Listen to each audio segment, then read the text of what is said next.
ये आपके कार्टिलेजेस और हड्डियों के जोड़ों के लिए अद्भुत होते हैं, दिल के स्वास्थ्य को बेहतर बनाते हैं। इसे खूब चबाकर खाना पड़ता है, अब चबाकर इसे खाइए।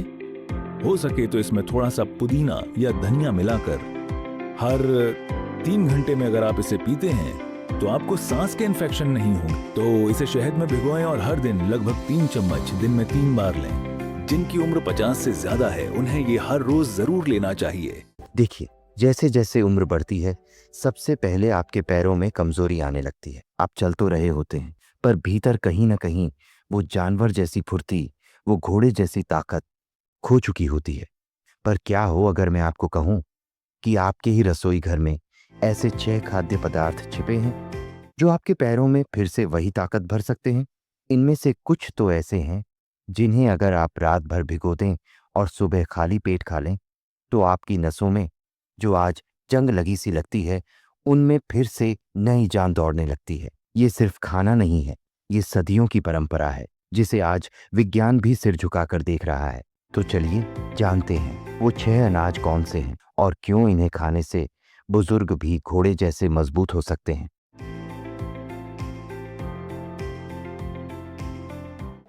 काले तिल एंटीऑक्सीडेंट्स से भरपूर, iron, copper, zinc, vitamin B, folate और विटामिन ई का एक बहुत अच्छा स्रोत। वैसे मैं चीजों को इस तरह नहीं देखता, पर काले तिल सारी जिंदगी मेरे साथ ही रहे हैं। खासकर जब मैं ट्रैकिंग करने जाता था, जब मैं अकेले ट्रैकिंग करता था, तो भुने हुए काले तिल मुझे जीवित, सक्रिय और पूरे समय ऊर्जावान बनाए रखते थे। ये आपके कार्टिलेजेस और हड्डियों के जोड़ों के लिए अद्भुत होते हैं, दिल के स्वास्थ्य को बेहतर बनाते हैं और दक्षिण भारत की परंपरा का एक हिस्सा हैं। सर्दियों में जब दक्षिण भारत में ठंड और गर्मी एक साथ होती है तो उसकी वजह से स्किन फटने लगती है, तब हम काले तिल का सेवन करते हैं। खासकर कर्नाटक में तिल आयरन का भी बहुत अच्छा स्रोत है। आप में से जिनको आयरन की कमी है, खासकर से महिलाओं के लिए तिल खाना बहुत ही अच्छा है। ये युवा महिलाओं के लिए भी मददगार है और उनकी ओव्यूलेशन प्रक्रिया को ज्यादा हेल्दी बनाता है।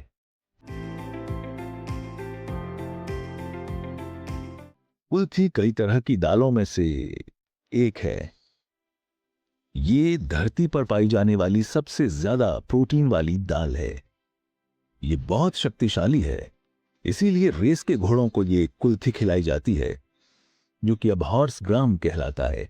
बाजार में दुर्भाग्य से इसे हॉर्स ग्राम कहा जाता है। इसे तमिल में कोल्लू और दूसरी भाषाओं में हुरुली, तेलुगु में उलावालू कहा जाता है।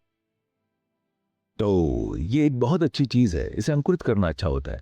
अगर आप ऐसा करते हैं तो आप इसे ज्यादा आसानी से पचा सकते हैं। आप इसे एक कटोरे में रख सकते हैं, एक सफेद कपड़ा लें और उसमें इसे डालकर करीब 6 से 8 घंटे तक पानी में भिगो कर रखें। फिर इसे एक कपड़े में बांधकर ढक कर रख दें।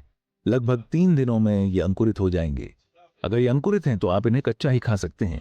अगर ये बीज से लगभग आधा इंच बाहर निकले हैं तो आप इसे कच्चा ही खा सकते हैं। इसे खूब चबाकर खाना पड़ता है, अब चबाकर इसे खाइए, ये बहुत बढ़िया होती है। अब इससे शरीर में गर्मी बढ़ेगी। तो आज सूरज तेज है और मान लीजिए कि आपने आज कुल्थी की दाल पी या खाई और फिर आप बहुत ज्यादा गर्मी महसूस करते हैं, तो आपको इसे मूंग खाकर संतुलित करना चाहिए। अंकुरित मूंग सिस्टम को ठंडक देगी। आपको कैसे पता चलेगा कि गर्मी ज्यादा हो गई है? आप देखेंगे कि आपकी आंखें गर्म होंगी या आप जाकर पेशाब करना चाहेंगे। आपको पेशाब करनी है, आप भरे हुए हैं पर वो बाहर नहीं आएगी, उसमें परेशानी होगी, यानी गर्मी ज्यादा हो गई है।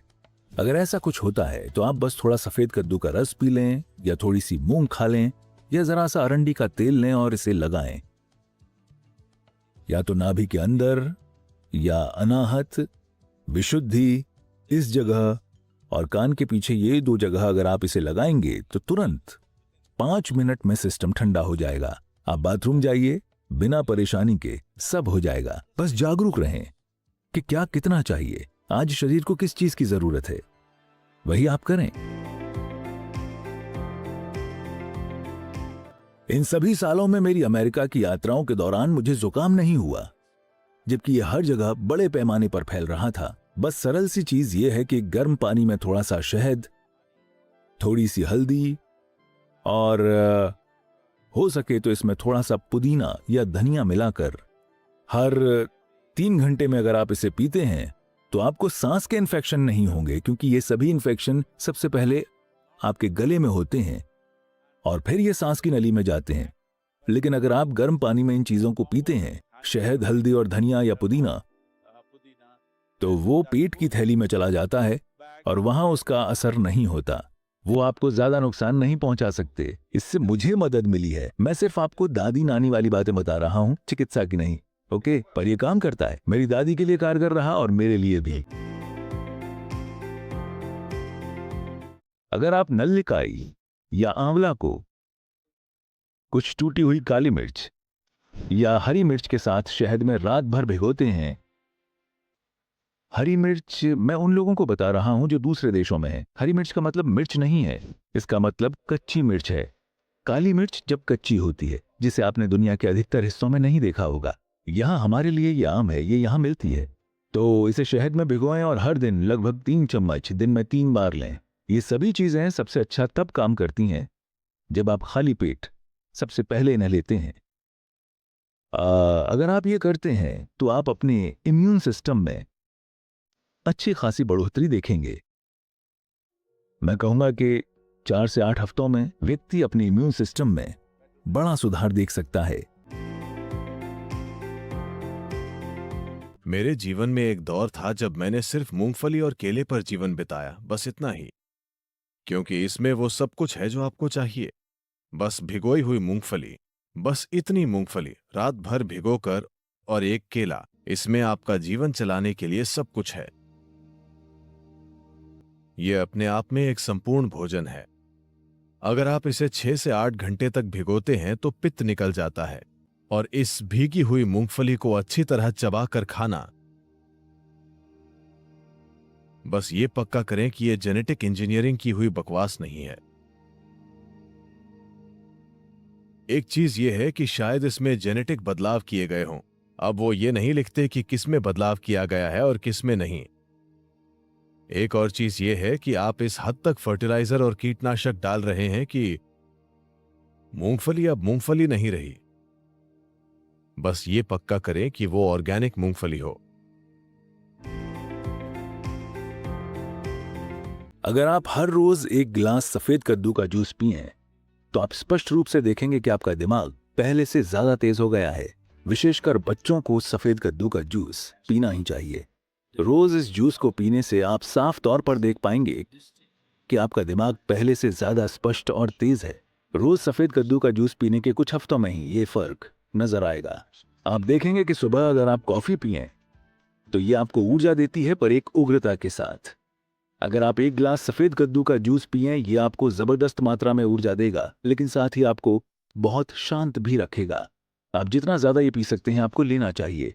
पर आप में से वो जिन्हें अस्थमा की शिकायत है, जिन्हें जल्दी सर्दी जुकाम हो जाता है, ऐसे लोग अगर सफेद कद्दू का जूस पीते हैं तो आपको तुरंत जुकाम हो सकता है, क्योंकि ये सिस्टम को ठंडा करता है। तो अगर ऐसी प्रॉब्लम है तो ऐसे लोगों को हमेशा सफेद कद्दू के जूस में थोड़ा सा शहद या काली मिर्च मिला लेना चाहिए। ये उसके ठंडा करने वाले प्रभाव को कुछ हद तक कम कर देगा। अंकुरित फेनुग्रीक या जिसे मेथी कहा जाता है, ये बीज खून को बढ़िया से साफ करते हैं। प्रोटीन, विटामिन और मिनरल्स के अच्छे स्रोत हैं। स्तनपान कराने वाली माओं के लिए बहुत अच्छे हैं। बाल और नाखून बढ़ाने में सहायक हैं। ब्लड प्रेशर कम करते हैं। खून में शुगर के स्तर को नीचे लाते हैं। सूजन कम करते हैं। अंकुरित मेथी, अंकुरित मूंग के साथ ये दिमागी स्वास्थ्य के लिए बहुत ही जबरदस्त हैं। जिनकी उम्र 50 से ज्यादा है उन्हें ये हर रोज जरूर लेना चाहिए। नहीं तो आपको पता नहीं चलेगा और आप धीरे धीरे इसे खो देंगे।